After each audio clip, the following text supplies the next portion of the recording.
BBC show addressing the indoctrination of the nation. And we had left off yesterday discussing the press conference where Trump addressed the media, and he addressed the way in which they get information by leaks is illegal, and that there should be classified talks in the White House that are, respectfully kept private. So we were showing a video on this, and I'd like to continue because Trump makes a comparison to Mexico. It's from the press conference, and I'd like to finish up that video so that we can hear what Trump had to say, from these C-SPAN highlights about the media here and how his comparison to Mexico and how the administration's affairs should remain classified. They never received a phone call. It's all fake news. It's all fake news. The nice thing is I see it starting to turn where people are now looking at the illegal, Maher, and I think it's very important, the illegal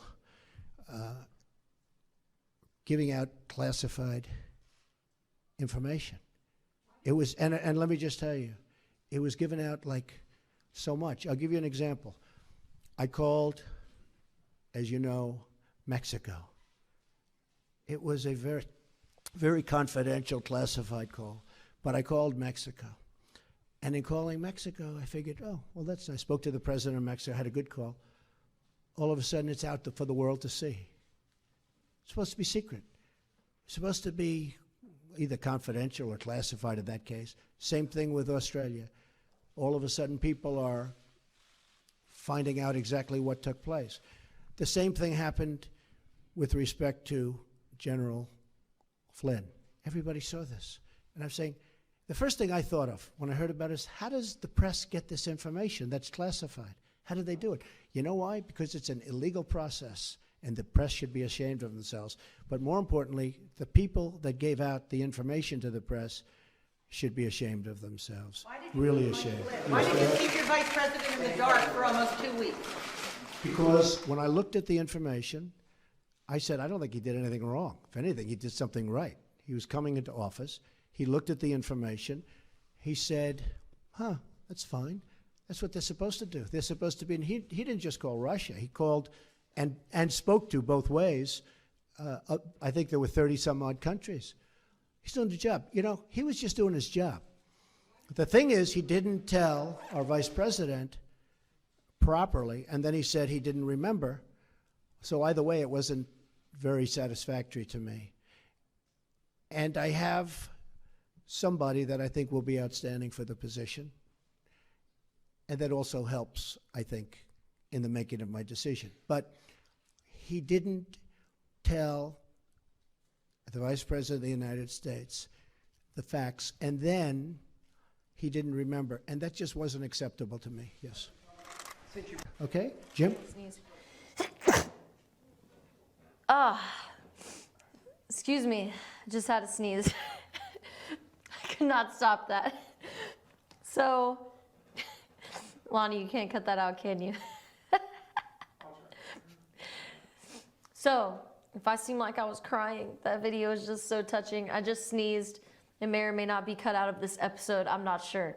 So anyway, Trump really stuck it to the media. He made it clear with the last reporter, the woman that was asking, he brought the conversation back to full circle about Flynn.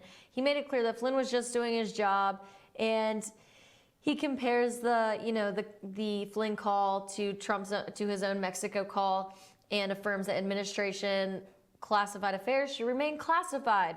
And why shouldn't they? Just like corporations who have classified affairs as well. Now, when something goes wrong and we see that there's corruption, yes, we need to investigate it. But do we need to infiltrate the communications and just expose everything mid-planning and then potentially ruin the plans? I don't know. That's what happens, though, when people start, thinking of their government as the enemy. And that's not what the conservatives did with Obama, so why are the liberals doing that with Trump? And anyway, let's take a look at Trump's tweet on what he said about the press conference. He says, don't believe the mainstream media, what he calls fake news. And he called out CBS, NBC, CNN. He says, the White House is running very well. I inherited a mess. He had mentioned the Middle East. And says, I am in the process of fixing it. And he's being held back. I mean, nobody wants to approve his members of cabinet. There's been so much heat that they've been given also. DeVos, Pompeo, and well, now Flynn, who's out. And Trump says he also has a great replacement in mind for Flynn. So we should be seeing that unravel shortly. And, you know, maybe it is already unraveling right now. So then we go on to a tweet by Bill Maher. Now, we had talked about Bill Maher earlier this week and his show and how he had Milo Yiannopoulos on the show, or Milo. And Milo, you know, he pointed out that his main concern is free speech and freedom of expression. And Bill Maher, he didn't really know what to say to that. Milo really caught Bill Maher off guard. And Bill Maher was like, well, I can't disagree with you there because, you know, he's a talk show host. So then Milo tests Bill Maher and he tries to get Bill Maher to talk about people that he works with. And Bill Maher refused because Bill Maher isn't granted freedom of speech in his contract with his network that he works with. So it's very well, quite possible that these entertainers are maybe even jealous of Trump. They're jealous that Trump is allowed to say what he wants to say. And so they're attacking him because they can't do that. They want to make it seem wrong to be able to have freedom of speech.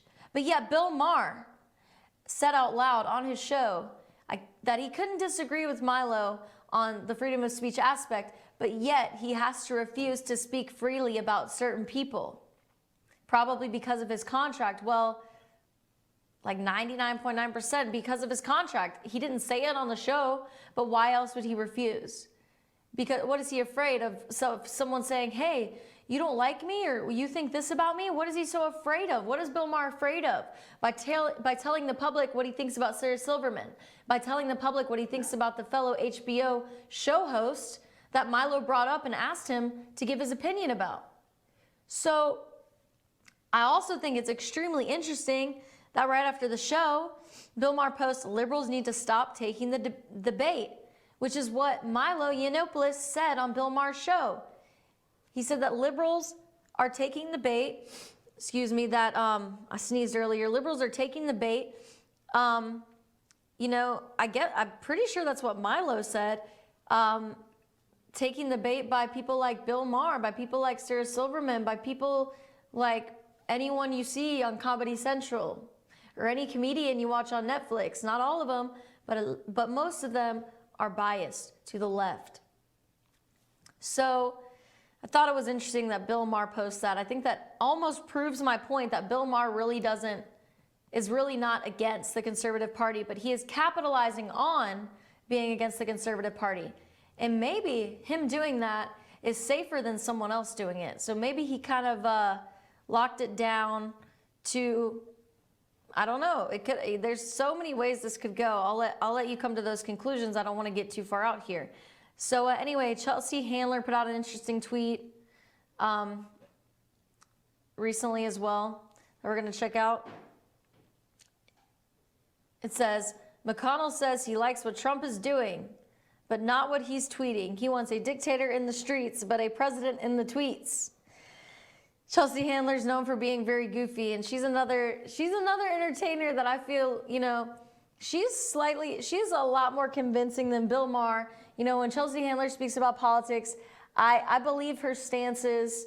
They're a lot more believable than when Bill Maher makes a political stance. I'll give you that. But it's still hard to determine if she truly cares, you know, which way the election goes. It's truly unclear to me. So, and because she makes, you know, she's always making a joke about it. It's hard to take comedians seriously.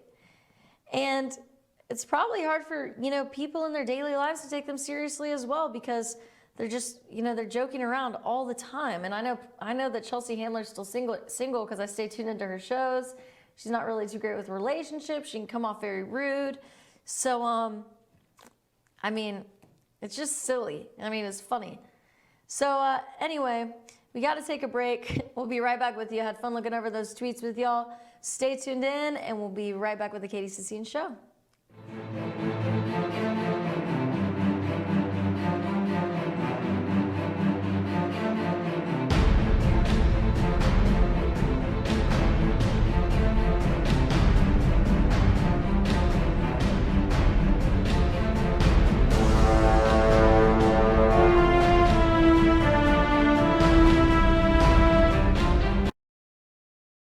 It's a new year, new you at Schottenkirk Ford Jasper. Ring in the new year with huge deals on a brand new Ford. Right now, get exceptional offers like 0% financing plus a $1,500 factory rebate on a new 2017 Ford F-150 XLT. Or get 0% financing plus a $1,000 factory rebate on a new 2017 Ford Explorer. Make your resolution a reality during the New Year, New You sales event at Schottenkirk Ford Jasper, home of the Schottenkirk Customer Guarantee. Visit us online at SchottenkirkFordJasper.com.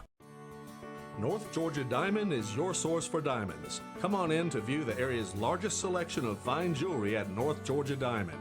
All repairs and designs are done on site by our jewelers. And North Georgia Diamond has the lowest prices on loose diamonds. You can also sell your gold, silver, and coins at North Georgia Diamond between Walmart and Lowe's in East Ellijay.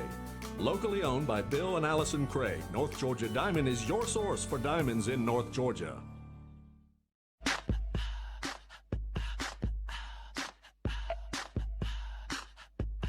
What you gonna do with all that junk?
Hello, my name is Chad Watkins. I'm the manager at Larry's Body Shop. We are a family-owned and operated business and have been serving the North Georgia area since 1978. We are located at 1216 Progress Road in Ellijay, Georgia. Our shop specializes in collision repair and we work with all major insurance companies. Larry's Body Shop is ICAR Gold, the highest role of training recognized by the collision repair industry. It is estimated that only 10% of collision shops meet these standards. Our shop consists of state-of-the-art equipment such as laser measurement system, down-drive spray booth, spot and MIG welding equipment.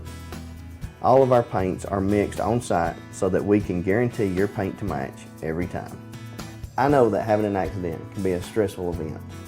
We take pride in making sure our customers are satisfied with the repair of their vehicles. Our waiting area is clean and comfortable with free Wi-Fi and refreshing beverages. So if you're in an accident, stop by and see us at Larry's Body Shop. El Rey in Ellijay.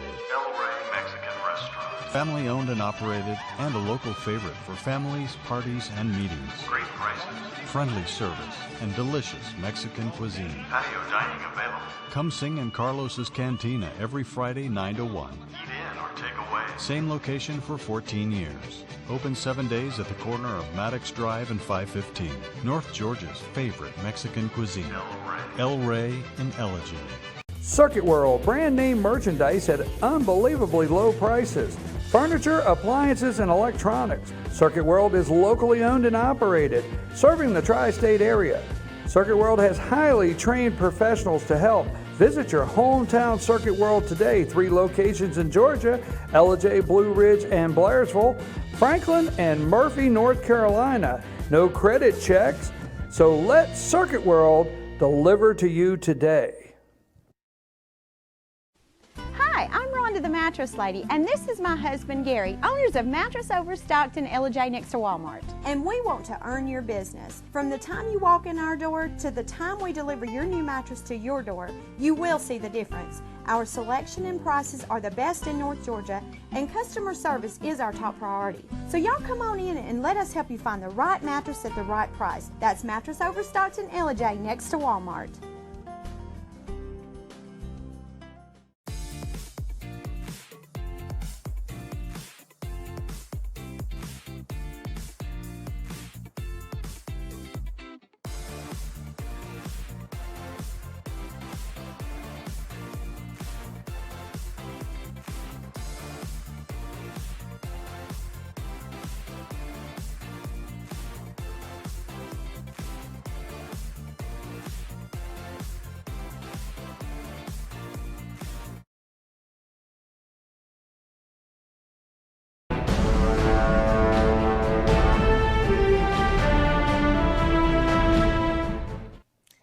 Hello, welcome back to the Katie Sistine Show, addressing the indoctrination of the nation. Now, my friend Douglas Cameron was going to be on the show today, but he's had some unexpected emergencies come up, so prayers go out to Douglas Cameron. So I'm going to share some words and a photo of him, so we can talk a little bit about the insightful things that Douglas Cameron had to say. He is a performer in the Metro Atlanta area. It's Cameron, C-A-M-E-R-O-N, and he performs in Marietta, Kennesaw, Woodstock areas, and in Atlanta. And he's an excellent singer. He's maybe looking to sing up at the White House this year, so looking forward to that. My best hopes going out to him. So I was talking to Douglas Cameron, about why Trump decided this press conference, why Trump has gotten so fed up with the media, and let's talk about what brought Trump to this point. Well, he's got liberals questioning his mental sanity, and Douglas Cameron brought up a great point that, he's trying to reform things, and he's just getting attacked.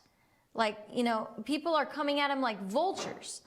And let's just talk about one thing that'll make you think, whether you're conservative or you're, a liberal. The U.S. ranks 14th in education. We're number 1 in defenses, but we're 14th in education. Now, what does this have to do with Trump being fed up? Well, he put Secretary DeVos in as Secretary of Education to make changes. And Douglas Cameron brought up this point. This is a very valid point. He brings DeVos in to make changes to education because our education is 14th in the world. And we're number 1 in defenses. Why is that? Well, something's not working. Something needs to be reformed. So Trump brings in someone who's willing to take those chances to reform in a safe way. After she already has experience in reforming education in a state, he promotes her to reforming education on the national level after what she's learned by operating within a state. And granted, it wasn't a huge success, but there were good results. And everything takes time. And privatizing education, or more so than it is today, is going to take time. And people are so afraid of it. Now, Betsy DeVos has been attacked. They had to up her security, as I explained at the beginning of Monday. She has to have special security now as a member of cabinet because people are attacking her so badly because the media has made her out to be evil. Just like they've made Trump out to be evil. They're demonizing the entire Trump administration, and Trump is sick and tired of it. Of course he is. He's an individual. He's a human.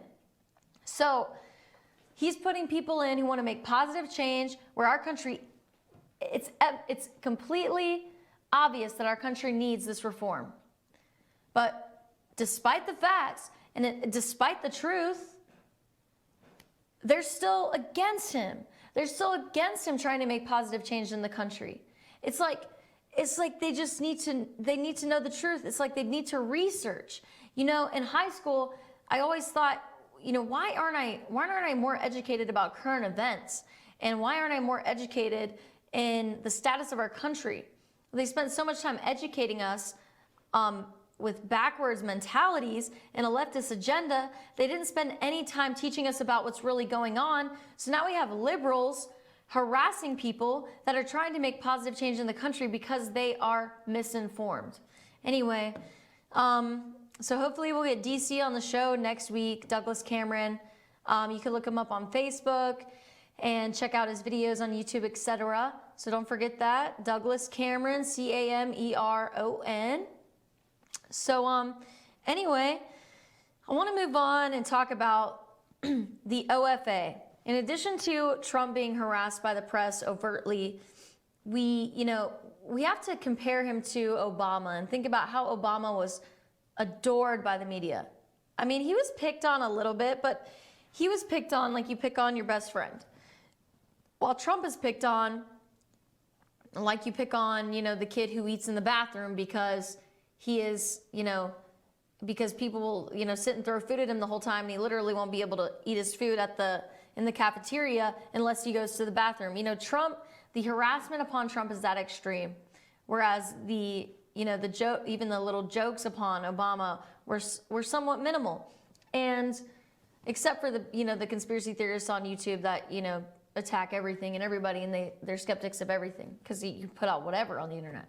So in addition to Trump being attacked by the media, Trump is being shadowed by President Obama through President's organization, OFA, Organizing for Action, run by Obama, seeking to preserve his own legacy.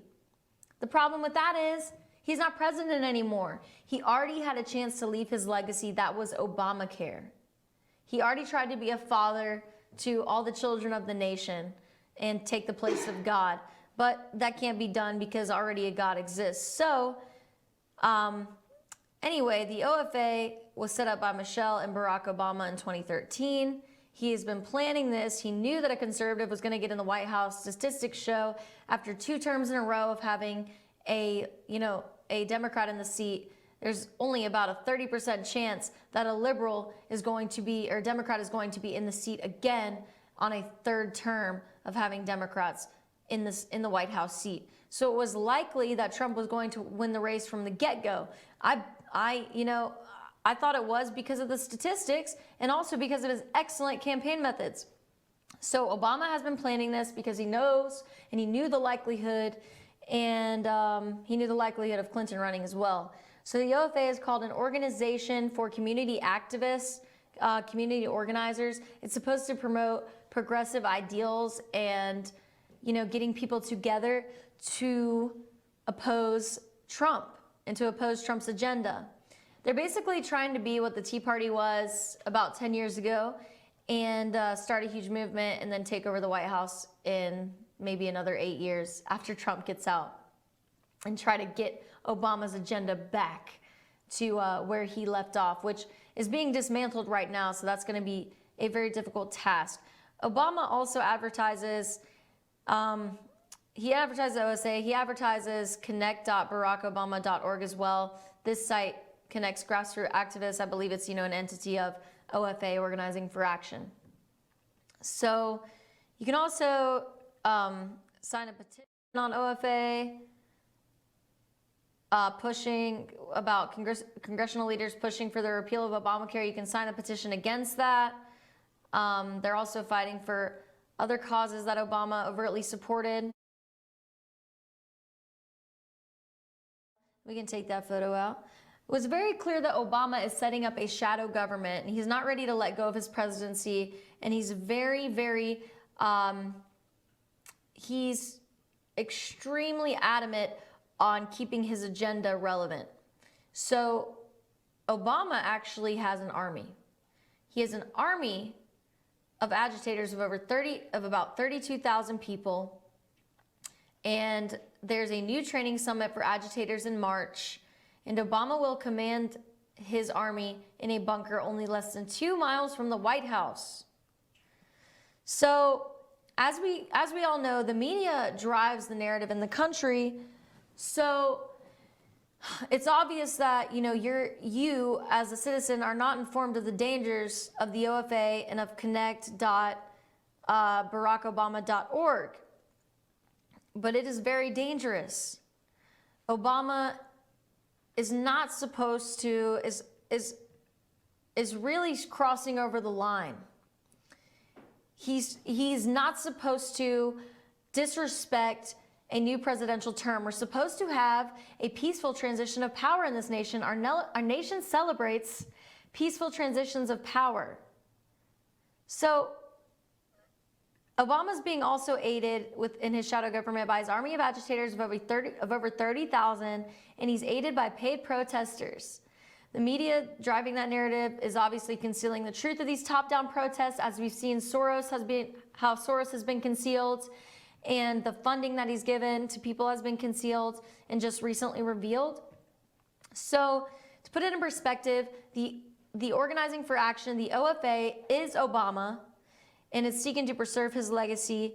And one of their first attacks is the special election for the U.S. representative of Georgia's 6th Congressional District.